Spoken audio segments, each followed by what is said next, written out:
The first sound is not a roar, but a purr, deep, thunderous, and alive. Sunlight drips through the glass walls of a private sanctuary, catching on dust motes that float like gold. A woman's voice hums softly, the tune of an old lullaby, and beside her, a lion blinks in slow rhythm, his mane still half-grown, eyes like molten amber. It is a picture that doesn't belong to reality, a world where love silenced fear, until one day nature remembered itself. Her name was Diana Vale.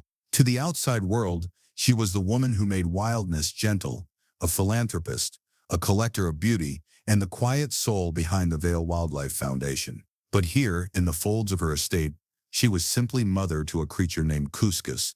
Her mansion wasn't just a home, it was a garden carved from a dream. Palms swayed over marble courtyards, fountains whispered over stones, and behind a series of reinforced glass walls lay her most treasured secret, a haven built not for men, but for beasts. It began with a cub, tiny, golden, orphaned after its mother was shot in a raid somewhere, deep in Kenya's grasslands. Diana brought him home, wrapped in a blanket, his paws no bigger than her palms. That was the first night she stayed awake beside him, bottle in hand, heartbeats syncing with his. Years passed, and Couscous grew. From milk bottles to fresh meat, from garden walks to golden runs across the field, he learned her voice before he learned the sound of thunder. He'd press his head against her chest when storms rolled in, and she'd whisper, "You're safe, you're mine." Every news outlet called it miraculous. "Woman and lion share unbreakable bond," read one headline. Friends described it as a fairy tale that walked on four paws. Visitors would stop, mesmerized, when Diana strolled across the lawn with him. No leash, no cage, only trust. They filmed commercials together, charity events, wildlife documentaries. But the footage never captured the quietest moments, like when Diana would sit by the pond at dusk, brushing through his mane as dragonflies skimmed the water, or when she'd rest her forehead against his, whispering secrets that even the air was too afraid to carry. Yet, there were moments. Moments when the air grew still, when Couscous's eyes, ancient, unreadable, would lock onto something unseen. Visitors would say, "He's looking through you, not at you," and Diana would laugh it off, tracing her fingers through his fur. "He's just thinking," she'd say. But sometimes, when she walked away, she felt it, that gaze following her, not like a pet to its keeper, but like something wild watching what it cannot quite understand. What happens when love forgets where it came from? When it builds a home inside something that was never meant to be tamed. One summer morning, Diana opened the terrace doors wide, a ritual of trust. Couscous stepped out into the sun, mane burning like a crown of flame. Birds scattered from the trees, sensing the silent dominion of an apex reborn. She laughed, barefoot, trailing him with her camera. He turned, playful, a low rumble rolling in his chest. She matched him step for step, their shadows long across the lawn. And for one heartbeat, just one, the camera caught something different. His tail stiffened, his pupils thinned to slits. The air thickened, as if the world itself held its breath. Then it passed. A blink, a sigh. The golden light softened again. He brushed past her legs, gentle as always, and she knelt to embrace him, unaware that something deep beneath instinct had stirred. That night, Diana wrote in her journal, "Sometimes when I look at him, I see two creatures, one that knows me and one that doesn't. I wonder which one he dreams as." Outside, the sanctuary slept under a blanket of silver moonlight. The lion's silhouette moved behind the glass, calm, rhythmic, patient. But if you listened closely, beneath the hum of crickets, there was a sound, a low growing rasp of breath. Not a purr this time, a reminder, because in the golden cage of love, something ancient had begun to wake. The morning light doesn't look the same anymore. It filters through the glass walls, pale, cold, like a memory replaying itself. Couscous stands still in the enclosure, mane fuller now, his breath fogging against the glass. The air vibrates with a sound too deep to be comfort, a low, pulsing growl, soft but constant. Diana watches from the balcony above, coffee trembling in her cup. He's beautiful and enormous, a golden monument to her love, and perhaps to her denial. It has been almost 8 years since the cub first came home. The sanctuary that once felt like paradise now hums with something different, tension beneath its perfection. Couscous weighs nearly 400 pounds now, his mane thick as storm clouds, his shoulders coiled with strength that never sleeps. Where he once played, he now patrols. Back and forth, back and forth. Handlers whisper behind closed doors. Workers keep their distance. Even the birds that used to nest near the enclosure have gone silent, the air around the sanctuary heavy, as if nature itself is holding its breath. But Diana refuses to see it. She walks into the glass enclosure barefoot, same as always, humming that same lullaby. "Good morning, my boy," she says, voice steady, hands open. And for a moment, only a moment, he turns his head. Recognition flickers, then nothing. He resumes pacing. The staff start keeping logs, unofficial ones. Pacing more frequent, one note reads. Growl increasing in depth. Another. A third scrawled in shaky handwriting. Eyes follow even after lights out. When Diana finds the notes, she laughs. "He's just restless," she says. "He misses the savannah."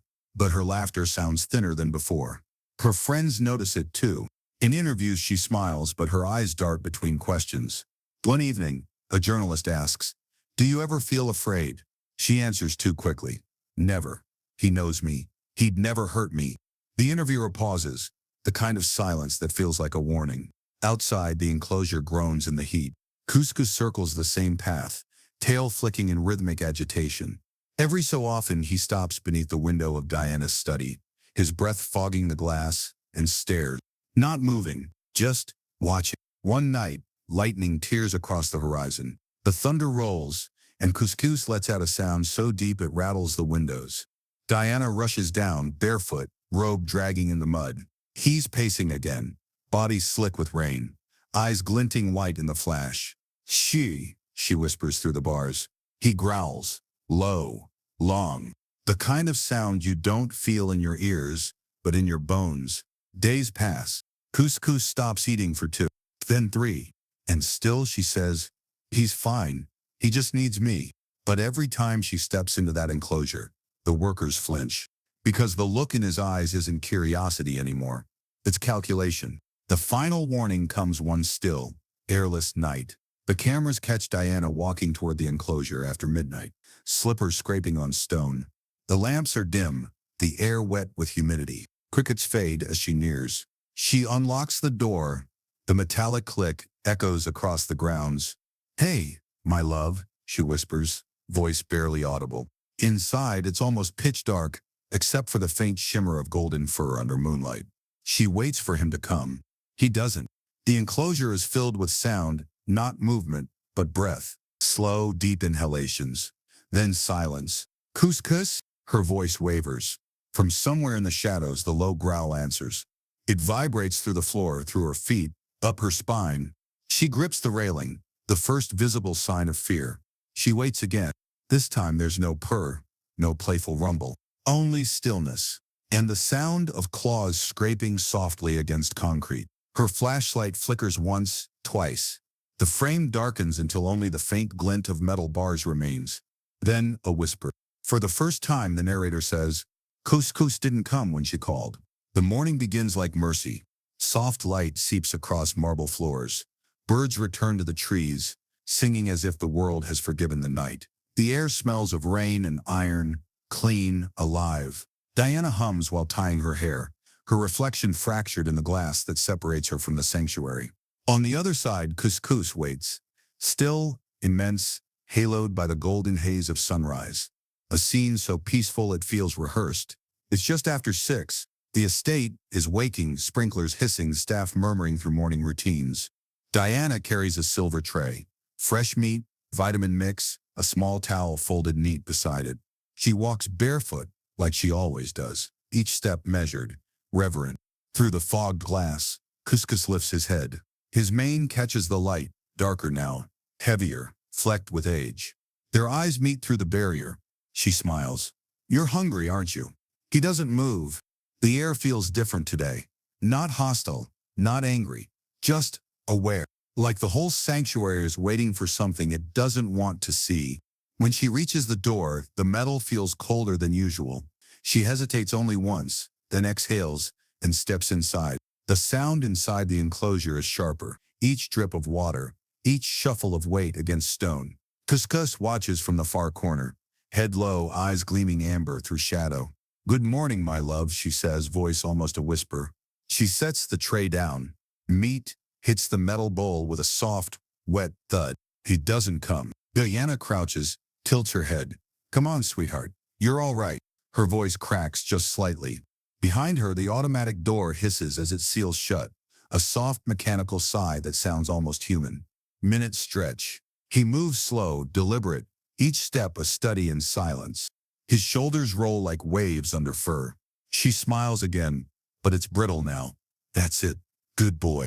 He circles the tray, sniffs once, then looks up, directly into her eyes. Something unreadable passes between them. Not rage, not recognition. Something older. Outside, one of the workers glances toward the enclosure. He can't hear them, only sees their shapes through glass and morning glare. He hesitates, sensing something wrong, then shakes it off and walks away. Inside, Diana whispers, "I missed you yesterday." No response. Just the faint twitch of an ear and that low, bone-deep rumble starting somewhere inside his chest. The same sound that once meant comfort. Now, it means memory, a single metallic clang, then a blur of motion. Couscous lunges, not out of fury, but instinct, a reflex older than mercy. The tray crashes. Metal rings. Diana stumbles backward, her scream slicing through the sanctuary, echoed by the sudden chaos of birds erupting from trees. Workers drop what they're holding, sprinting. The security alarm stutters once, then fails. Inside the enclosure, it's chaos without rhythm. A flurry of motion, the flash of claws, the heavy sound of weight meeting flesh, a cry that begins human and ends in silence. Then stillness. No roaring, no thrashing, only breath. Couscous stands over her, chest heaving, eyes wide, confused. He doesn't flee, doesn't growl, just watches her hand twitch once and stop. Outside, the staff reach the gate too late.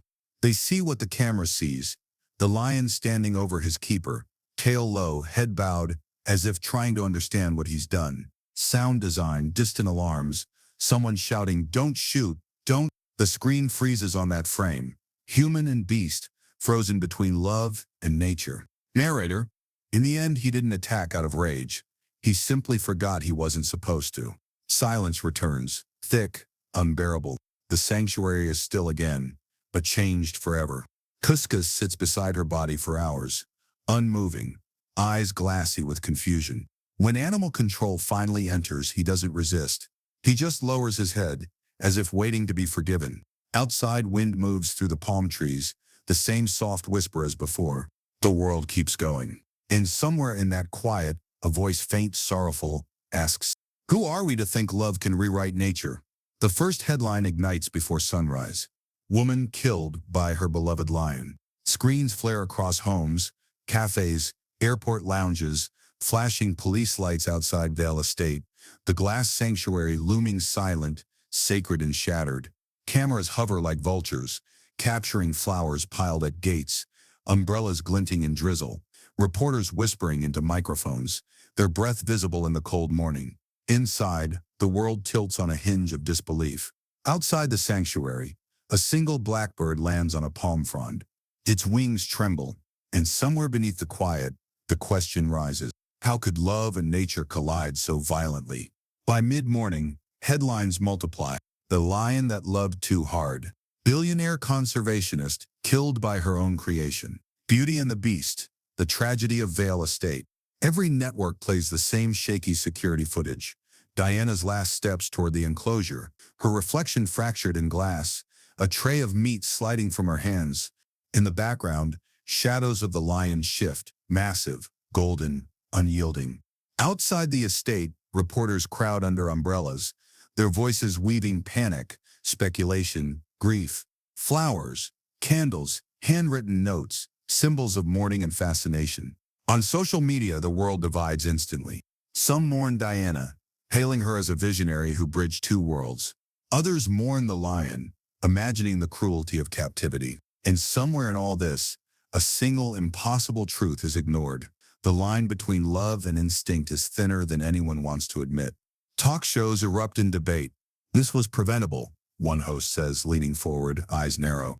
No, it was inevitable. another replies, voice soft, haunted. Wildlife experts, psychologists, and former trainers weigh in, intercut with archival footage of Diana cradling Couscous as a cub, brushing his mane, whispering lullabies.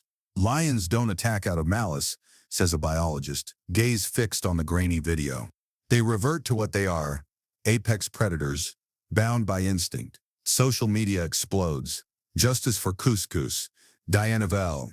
Nature versus love. Comments and debates spiral. Is it the woman's fault, the lions, or a tragedy no one could prevent? Outside the gates, protesters raise banners. He didn't kill, he remembered. No more exotic pet sanctuaries. Inside, investigators sift through footage, claw marks, blood samples. They replay the final moments again and again, searching for meaning in what cannot be explained. And somewhere in a sterile facility, the lion lies sedated, immense, golden, silent. The euthanasia decision comes quietly, almost mechanically. Veterinarians prepare the injection, hands trembling. Animal control officers stand by, expressions masked, words unnecessary. Couscous' chest rises and falls slowly, heavy with the weight of what he has done, or perhaps what he could not remember to prevent. The needle pierces flesh. His muscles twitch. A long, shuddering exhale escapes. A sound between a sigh and a question. Eyes wide, pupils unfocused. The lion's gaze searches the empty air. He does not roar. He does not fight. He simply waits for something, someone. A world that no longer exists. News crews record the moment. Editorial voices are hushed. In the end, a narrator whispers, "He didn't attack out of rage. He simply forgot he wasn't supposed to." Outside, Vale Estate falls under an uneasy calm. Wind rustles the palm leaves. The sun drifts across broken glass and the blood-streaked floor. Social feeds continue, relentless, feeding shock into sorrow. Viewers stare, unable to look away, caught in the intersection of wonder, grief, and moral reflection. Hours later, Couscous sits in the crate. No growls, no purrs, only the hollow rhythm of breath. The world around him moves. Reporters, police, flowers laid, hashtags trending, but inside he remembers only fragments. The sanctuary is gone to him now. The woman he trusted, the lullabies, the warmth of her hand, all echoes. Outside, wind moves through the estate's palm trees, the same soft whisper as before, but heavier. A lone bird circles the estate once, twice, and then vanishes. Only the hum of the world remains. Fragile, endless, indifferent. The air feels different now, heavier, quieter.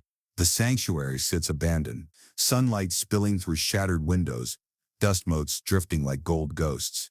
Couscous rests in the crate, immense and silent, his eyes reflecting nothing but fragments of memory.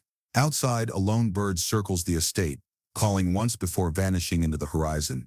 Somewhere, a lion roams the wild plains, mane rippling in wind that carries no fences, no walls, no rules. A narrator whispers, "Diana loved her lion more than life itself, but love can't rewrite nature." The world watches again, from screens small and large. Clips of Couscous as a cub flash against footage of lions in the wild, golden, unbound, stalking through the savannah with effortless grace. Camera pans over a pride moving under the sun, tails swishing, paws sinking into dust, teeth glinting in amber light. No fences, no glass. No one to hum lullabies, only instinct and the pulse of life. Diana's laughter echoes faintly, as if woven into the wind. She once whispered to Couscous, "You are mine." And for years it seemed possible. But the camera lingers on a lion's eyes in the wild, sharp, alert, ancient, a mirror to Couscous's gaze. The night the sanctuary went silent. We feed them, name them, cradle them. But inside every lion lives the savannah, waiting, unforgotten. A question drifts through the footage. Can love ever tame what is born to roam free? In the quiet aftermath, investigators return. Footage, logs, photographs, all meticulous, all seeking meaning in what cannot be changed. Every frame of Couscous' movements is replayed, every growl dissected, and yet the truth remains elusive. We see him through the lens, massive shoulders, rippling muscles, golden fur catching the sun, eyes reflective pools of memory. He lies beside Diana's lifeless hand, confused, silent, patient. The contrast is unbearable. The tame, the wild, the blurred line between the two. Across continents, wildlife sanctuaries hold their lions, each paw print a reminder. Nature is patient. Nature remembers. Camera sweeps over prides hunting, mating, resting in tall grasses. The rhythm is unbroken. We can train them, feed them, name them. We can love them. But the savanna inside them is older than our promises. One shot lingers. A lion cub stumbles over its own paws, then rises, golden mane catching sunbeams, unaware of human hearts waiting to claim it. A journalist murmurs, Couscous didn't kill Diana out of hate. The footage repeats, slower this time. Diana smiling, the lion brushing past her legs. He just remembered who he was. And in the frame, the contrast between glass walls and endless plains becomes painfully clear. A subtle tremor of wind shakes fallen leaves across the empty estate. We return to Vale Estate, camera close and intimate. Couscous shifts, slow, deliberate, muscles rolling beneath fur. His eyes glance at the spot where Diana once stood. He lowers his massive head, nudges the empty tray, a gesture that is neither remorse nor rage, only recognition. The sunlight through broken glass catches on his mane, flickering like flames. Voice softens. She was the world he knew, but inside him the savanna still waits. Parallel footage. Lions leaping over termite mounds, drinking at water holes, roaring into endless skies. Each movement precise, inevitable, untamed. The camera pans to a mother lion teaching her cubs to hunt, the echo of instinct carried across generations. Couscous's gaze mirrors theirs. Not rebellion, not anger, only a memory stirring in rhythm with the wind. The music swells subtly, melancholic yet tender, carrying the weight of loss and the grace of nature's truth. Slow motion. The lion lifts his head, ears twitching, nostrils flaring. His body tenses, not to attack, but to remember. In the end, love can only hold for a moment. The rest belongs to what we cannot change. Couscous didn't kill Diana out of hate. He just remembered who he was. And in that memory lies a lesson the world often forgets. Some forces are older than devotion, deeper than care, and beyond our understanding. We can love them, cherish them, but nature always remembers.